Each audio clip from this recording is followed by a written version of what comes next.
বিসমিল্লাহির রহমানির রহিম। Hello everyone, আসসালামু আলাইকুম। স্বপ্ন নূরের সংসার থেকে আমি নূর আপনাদেরকে ওয়েলকাম করছি আমার নতুন একটি ভিলেজ লাইফস্টাইল ব্লগ ভিডিওতে।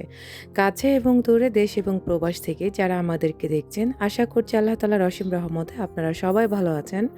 আমরাও আলহামদুলিল্লাহ ভালো আছি। আমার আজকের ব্লগটি শুরু করেছি উঠান ঝাড়ু দেওয়া থেকে। যদিও প্রতিটা ব্লগে আপনারা আমার বাসার ভিডিওগুলো দেখেন, তবে ২-৪টা ভিডিও হয়তোবা আপনারা গ্রামের ব্লগগুলাই দেখবেন ইনশাল্লাহ। তো পবিত্র ঈদুল ফিতরের শুভেচ্ছা জানিয়ে আমার আজকের ব্লগ ভিডিওটি শুরু করছি। আশা করছি পুরো ভিডিও আপনাদের অনেক অনেক ভালো লাগবে। অবশ্যই শুরু থেকে শেষ পর্যন্ত আমার সাথে থাকার অনুরোধ রইল। কোথাও কোনো অংশ আপনার একটু হলেও ভালো লেগে যেতে পারে। যদি ভালো লেগে যায় তাহলে প্লিজ একটি লাইক দিয়ে ভিডিওটা কন্টিনিউ করুন।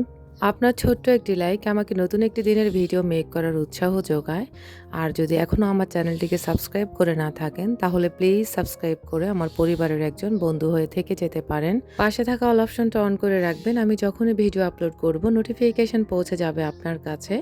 আপনি আপনার সময় মতো আমার ভিডিওগুলো দেখে নিতে পারবেন। যারা শুরু থেকে আমাকে এভাবে সাপোর্ট দিচ্ছেন আপনাদের সবার প্রতি রইল অনেক অনেক দোয়া, সেই সাথে অনেক বেশি কৃতজ্ঞতা। বাবার বাড়ি যদিও আমরা যখন ছিলাম তখন একদম আয়নার মতো চকচকে ঝকঝকে থাকতো। যদি এখন আর সেরকম দেখা যায় না। আর আসলে এখন আর ইচ্ছাও করে না। তারপরে বাবার বাড়ি বলে কথা তো একটু মনটা জ্বলে। তখন ইচ্ছা করে যে নিজের মতো করে কাজগুলা করে বাড়িটাকে একটু পরিষ্কার পরিচ্ছন্ন করে রাখি।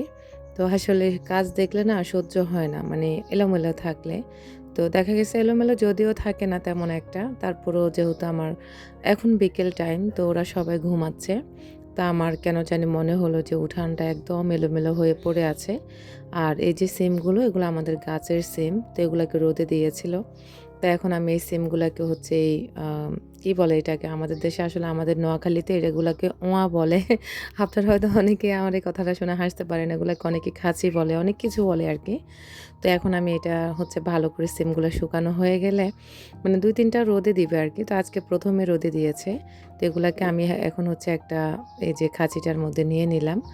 আর এদিক দিয়ে দেখলাম যে মাশাআল্লাহ সিমগুলা ভালোই লেগেছিল, কিন্তু কিছু ময়লা ছিল।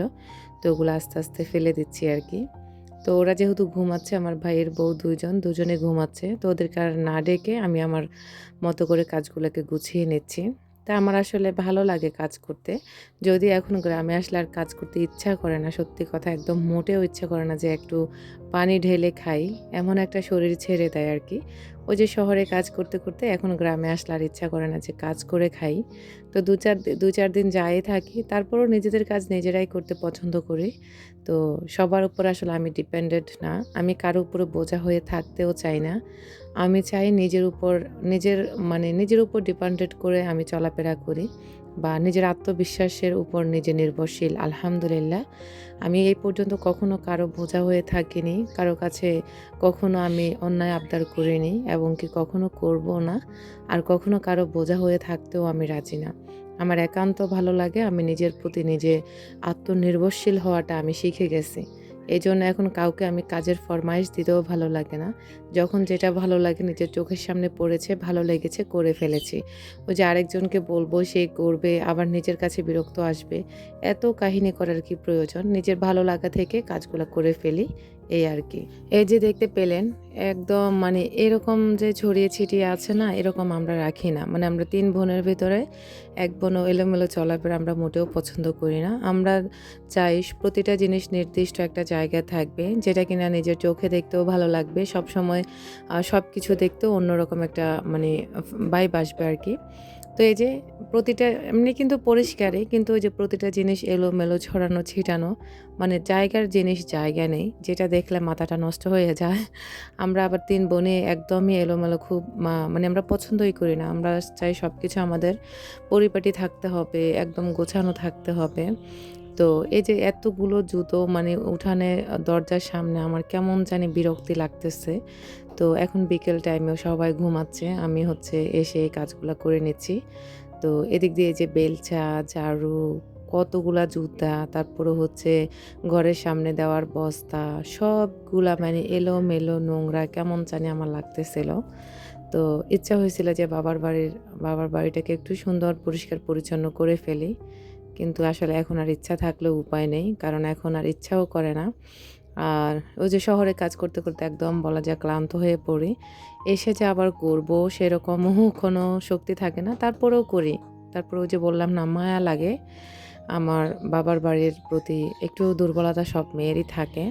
তো এই ভালো লাগা থেকে দুর্বলতা থেকে আর নিজেরা যেহেতু আছি একটু পরিষ্কার পরিচ্ছন্ন না থাকলে ভালো লাগে না। এ কারণে করে নেওয়া আরকি। তো এই যে এখন হচ্ছে আমি পুরোটা উঠান ঝাড়ু দিয়ে নেব। জানি না আমার আজকের ব্লগটি কার কাছে কেমন লাগবে। তবে আমার আজকের কাজগুলো করতে আমার কাছে ভীষণ ভালো লেগেছিল।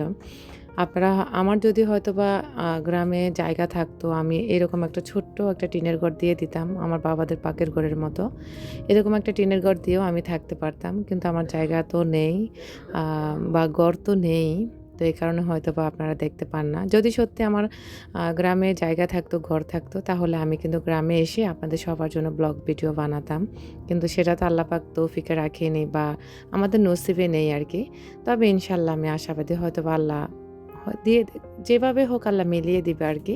ইনশাআল্লাহ। কখন আল্লাহ কাকে কোন পর্যায়ে নিয়ে যায় এটা আল্লাহ পাকের মনে জানা আছে।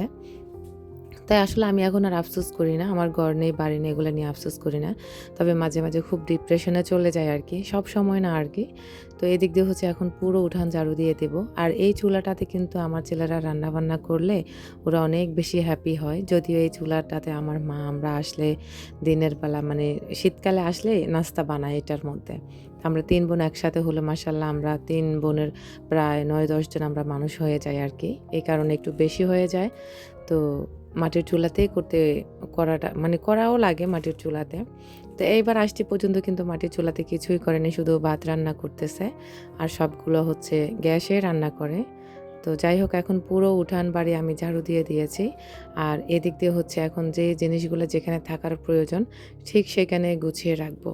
আর গুছিয়ে চলাটা, গুছিয়ে থাকাটা খুব বেশি পছন্দ করি। যার কারণে কোথাও গেলেও থাকতে পারি না। এলোমেলো বা হযবরল থাকাটা কেন জানি চায় না আমার সাথে। তো আমি যেখানে যাই আমার শ্বশুরবাড়িতে গেলেও সেম অবস্থায় আ কাজ করে থাকি। তো যদিও এখন বাবার বাড়িতে আসলে কাজ করতে হয় না আলহামদুলিল্লাহ ২ জন ভাইয়ের বউ আছে। ওরা আসলে আমাদের মতো অতটা গুছিয়ে করতে পারে না। আমরা যেরকম করতে পারি। তারপরেও যেটুকু করে আলহামদুলিল্লাহ ভাইয়ের বউরা তো অন্তত কাজ করে খাওয়াচ্ছে বা একটু আমাদেরকে রেস্ট করার সুযোগ দিচ্ছে। এটাই আলহামদুলিল্লাহ আমরা অনেক বেশি খুশি। কারণ ভাইয়ের বউরাও বউদেরকে আমরা ভাইয়ের বউ মনে করি না। তাদেরকে আমাদের বোনই মনে করি। আমরা যে ৩ বোন তাদেরকেও হচ্ছে ২ বোন মনে করি। আমরা টোটাল ৫ বোনই মনে করি। তো আছে না মানুষ প্রেশার দেয় ভাইয়ের বউদের উপরে। আমরা কিন্তু ওরকম প্রেশার দেই না। আ ওদের ইচ্ছামতো ওরা চলে। আমার মনে হয় বর্তমানে আমার ভাইয়ের বউদের মতো এত ফ্রি কোনো বউ চলে না। বা চলতে পারে কিনা আমি তাও জানি না। আমাদের পুরো বাড়িতেও বউরা আছে। এই যে আমার এক ভাইয়ের বউ শোয়া থেকে উঠে এসেছে, আমার ভাইয়ের মেয়েকে নিয়ে। তো উঠান ঝাড়ু দিয়েছি, অনেক কাজ করেছি। তো গলাটা একদম শুকিয়ে গেছিল। তো পানি খেয়ে নিলাম ১ জগ। এখন আবারও হচ্ছে চলে যাব পানি আনতে। আমাদের যে কলগুলা দেখতে পান ওগুলার মানে আমাদের ২ টা হচ্ছে মোটরের লাইন আরকি। তো একটার পানি বন্ধ হয়ে গেলে আরেকটা অন করে। তো এখন বর্তমানে যেটাতে পানি আসে ওইটার পানিতে খুব আয়রন। তো ওটা খাওয়া যায় না, আবার ভাতও রান্না করা যায় না। এ কারণে একটু দূরে থেকে মানে এটাও আমাদের পুরো একটা বাড়ি। মানে পুরো বাড়িটা অনেক বড়। তো এটা হচ্ছে আমার মায়ের হচ্ছে চাচাতো ভাইয়েদের দিক। তো এখান থেকে হচ্ছে আমি পানি নেব। আমার মা হচ্ছে একটু অসুস্থ হয়ে পড়েছে। তো আমি বলেছি আমি পানি নিয়ে নিই। তো আসলে বাবার বাড়িতে আসলেও কিন্তু এভাবে কাজগুলাই করতে বেশি পছন্দ করি। আর দেখা গেছে অনেক সময় ইচ্ছা না থাকলেও কাজ করে খেতে হয়। কিছুই করার নেই। তো আমার ভাইয়ের বউরা কিন্তু পানি নেয় না। দুজন থেকে একজন ছোটজন হচ্ছে প্রেগনেন্ট আর বড়জন হচ্ছে পানি নেয় না এগুলো। মানে ও নিতে পারে না আরকি। তো আমরাই হচ্ছে নেই আর আমার মা নেয়। ২-৩ টা কলসি ভরে, ভরে পানি নিতে হয়। যদিও আসলে আমি পানি এতটা আমি নিজেও ভার সইতে পারি না। যেহেতু শহরে আমার যে পানি আনা হয় সেগুলো আমার হাসব্যান্ডই আনে। আমি কখনোই পানি আনি না। তো এখানে যেহেতু আমার মাকে নিতে হচ্ছে বা আমার মাও অসুস্থ, এ কারণে আমিও পানি নিয়ে রাখছি আরকি। তো পানি নিয়ে এসে দেখলাম যে আমার ফুপু আসছে। আর এগুলা কিন্তু ঈদের আগের দিনের ব্লগ ছিল। তো আজকে আপনাদের সাথে শেয়ার করছি। তো এদিক দিয়ে আমার ফুফু আসছিল। আমি ফোন দিয়েছিলাম আসার জন্য। আমরা একসাথে ইফতার করব এজন্য। আমরা ২ বোন আছি, এক আপু আসতে পারে নাই। আর আমার ফুপুকেও ফোন দিয়েছি। তো আমার ফুপু আসার সময় এগুলো আমার জন্য নিয়ে এসেছে। এগুলো সব ওনাদের ঘরের। আ গরুর দুধ, তারপরে মাটির নিচের আলু, মিষ্টি কুমড়া, তারপর হচ্ছে একটা হাঁস এনেছিল। আমার জন্য আর কি। তো এই ছিল ফুপুর ভালোবাসা। আলহামদুলিল্লাহ সবকিছু মিলিয়ে ভালো দিন কাটছে। অবশ্যই ঈদের ব্লগ আপনাদের সাথে শেয়ার করব। আজকের মতো এখানেই বিদায় নিচ্ছি। আল্লাহ হাফেজ।